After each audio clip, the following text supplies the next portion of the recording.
Presentation, we're going to look at the poem London by William Blake, the Romantic poet, published in his volume Songs of Experience in 1794. Some facts about William Blake. He was considered mad by contemporaries, largely unrecognised during his life. Yet his fame grew after his death. In 2002, Blake placed 38 in the BBC's poll of the 100 greatest Britons. He lived his entire life in London, except for 3 years in Felpham. His poems and paintings are considered part of the Romanticism era, covering the 18th and early 19th centuries. He held unorthodox views about religion and society. Although Blake lived his life in poverty, he was probably the richest man in London. This is according to the modern-day poet Mr. Guy, who featured in a BBC series on poetry, as well as other Radio 4 series. In the two pictures on the right, in the top one, we can see an amalgamation showing a lamb and a tiger, which represents two famous poems by Blake, The Lamb and the Tiger. And the bottom picture shows a reproduction of the hand-painted 1826 print of London. So, the poem's themes, London. It shows an abuse of power and conflict. So, for example, at that time, there were royal charters, and that could be seen as a power grab which drove inequality. This will become more apparent when we look at the poem later. Fast industrialization and changing lifestyles. So this is a recurrent theme in other literature of that time. You can see, for example, Charles Dickens' literature, Oliver Twist. And in London, it talks about the dangers faced by chimney sweepers and effects of coal burning. Failing society, that lack of moral leadership. In the poem, it mentions the blackening church. And suffering, poverty, disease, and death. So all this sort of negative, difficult suffering. Runs in blood references the prospect of British Revolution, like French Revolution, which you can see in the bottom left picture. Top left picture is a chimney sweeper. Chimney sweepers were often very young, had to go up, and many of them died, unfortunately. Top middle is a picture called Gin Lane by Hogarth, representing the rise in gin drinking in London and the effects on the populace. And you can see a blackening church there as well. So, a simple question, what do these images have in common? Top left is the effects of syphilis, extreme effects. Top right, you can see a man holding his head, apparently in despair, many words around him. Bottom left, you can see hearse, carriage drawing a dead body. And the bottom right, we can see manacled hands. So we have a hearse, manacled hands, man holding his head, syphilis. What do they have in common? Suffering. So this is the poem London, and I'll read you the poem first. It's on the left. I wander through each charted street, near where the charted Thames does flow, and mark in every face I meet, marks of weakness, marks of woe. In every cry of every man, in every infant's cry of fear, in every voice, in every ban, the mind-forged manacles I hear.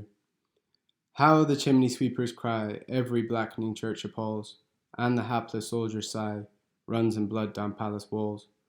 But most through midnight streets I hear, how the youthful harlot's curse blasts the newborn infant's tear, and blights with plagues the marriage hearse. So just very briefly, we're going to look at some of these images of suffering. And on the right, we start with the woe in the first stanza is sadness that the speaker sees. The speaker of the persona is probably Blake because he lived in London. The phrase marks of woe could also be a reference perhaps to the contemporary sexual diseases like syphilis, which we saw on the previous slide.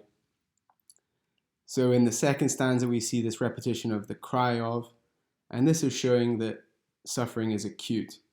And with this phrase, the mind-forged manacles, this is one of the most famous phrases from the poem. What does Blake mean? Well, it's debatable, but perhaps with this idea of mind forge, this idea that they're made in the mind, perhaps we have control over our suffering. Is there something optimistic to be gained from this? Most believe that 6 was an appropriate age to train as a chimney sweeper, so in the third stanza we hear the chimney sweeper's cry. One of the other effects that they suffered was a kind of cancer, chimney sweeper's carcinoma, which was a terrible blight for them. In the next part, it says that disease and poverty were common in the Georgian era. So in the fourth stanza, we have this talk of youthful harlots. And this poverty, this disease, would be entwined with begging and prostitution, which would then have an impact on sleepless nights for young mothers and their babies. And finally, the last phrase in the poem, the juxtaposition marriage hearse. We saw the hearse in the previous slide. This highlights Blake's disapproval of traditional marriage. He didn't believe in it. He thought people were in some ways similar to animals, that we could live more freely. So now let's have a look at the structure of the poem. We can see that there is a repetitive structure. Many words are repeated throughout the poem. So we're going to look at that. There are quatrains, so each stanza is 4 lines in the rhyme scheme AB, AB. So we have street rhyming with meet and flow rhyming with woe in the first stanza, and so on. We have repetition of chartered, which is to do with private ownership. And in the first stanza, chartered street, which would be more reasonable. A street could be owned. However, the Thames, which symbolizes a river, maybe not so common that you would own a river. This seems ironic. Then we have repetition in green of mark, connected to suffering. And this emphasizes the inevitability, perhaps, of suffering. In the second stanza, we can see the repetition again of every, showing that suffering is relentless, universal. This every. And finally, we can see repetition of other words such as how and an. These keep the flow of the verse. How is adding description, and is adding detail to the suffering.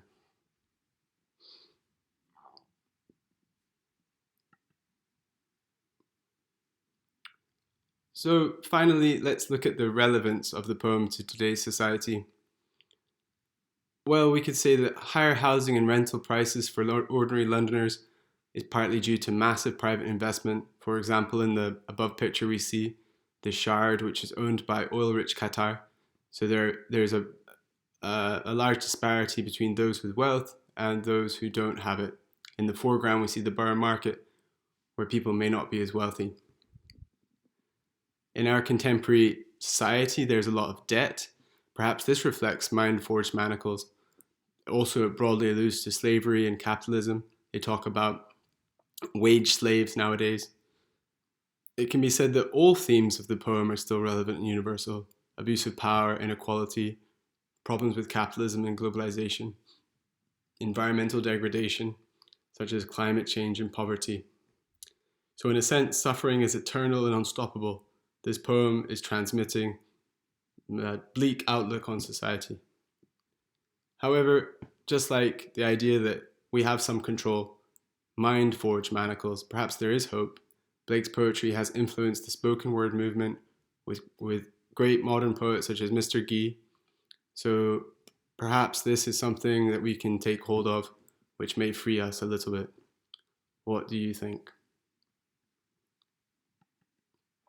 And finally, a short response to a question posed to me by my supervisors for my university SKE. The question is, a poem should sit outside a time frame and be enjoyed for the gift of its ideas and the craft of its writing. How far do you agree with this statement? So I said, in my opinion, William Blake's poem is highly esteemed in part because of its continued relevance and the durability of its universal themes.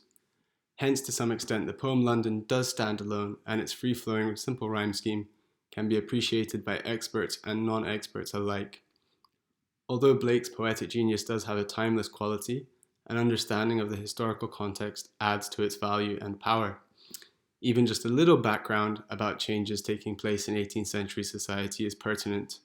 Nevertheless, a vital aspect of Blake's oeuvre, which is his collection of work, is its ability to speak personally to the individual and transcend time.